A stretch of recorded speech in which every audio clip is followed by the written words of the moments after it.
কাঞ্চনপুরের রাস্তার ধারে অসুস্থ অবস্থায় পড়ে থাকা এক যুবতীকে উদ্ধার করে মানবিকতার নজির গড়লেন দুই সাংবাদিক।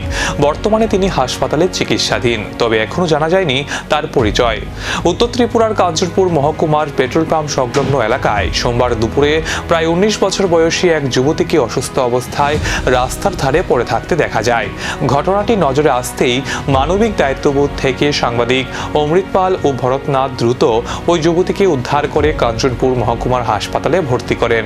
হাসপাতালে নিয়ে যাওয়ার পর চিকিৎসকরা তার চিকিৎসা শুরু করেন। তবে যুবতীর সঙ্গে কথা বলার চেষ্টা করা হলেও তিনি নিজের নাম, পরিচয় কিংবা পরিবারের কোনো যোগাযোগের তথ্য জানাতে পারেননি। বর্তমানে তিনি চিকিৎসকদের পর্যবেক্ষণে রয়েছেন। যদি কেউ এই যুবতীকে চিনে থাকেন অথবা তার পরিবারের বিষয়ে কোনো তথ্য জানেন, তাহলে অবিলম্বে কাঞ্চনপুর মহকুমার হাসপাতালে অথবা স্থানীয় প্রশাসনের সঙ্গে যোগাযোগ করার আবেদন জানানো হয়েছে। আমার নাম অমৃত পাল, আমি দৈনিক সংগ্রাম পত্রিকার সাংবাদিক।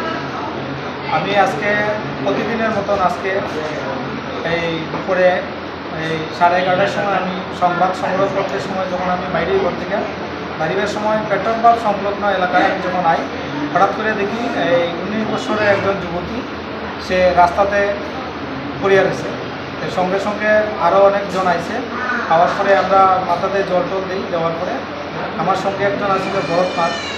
আমরা দুজনে মিলিয়া কাঞ্চনপুর হাসপাতালে আমরা আনছি। বাইরে আনার পরে কাঞ্চনপুর হাসপাতালে ডাক্তারের সঙ্গে আমরা সহযোগিতা করছি। এখানে যারা আছেন সবাই আমরা সহযোগিতা করছে। এখন বর্তমানে তার মা বাবা কারোর খোঁজ পাওয়া গেছে না। সে নাম কইছে, কিন্তু আমরা যোগাযোগ করার চেষ্টা করছি, কারোর নাম পাওয়া গেছে না। এই যোগাযোগ করতে পারছি না, কিন্তু আমরা প্রশাসনের কাছে এই দৃষ্টি আকর্ষণ করতেছি যাতে অতিসত্ত্ব যাতে এই প্রশাসন যাতে সেটা নজর দেয়। বর্তমানে 19 বছরের যে যুবতী, তোমার নাম কি?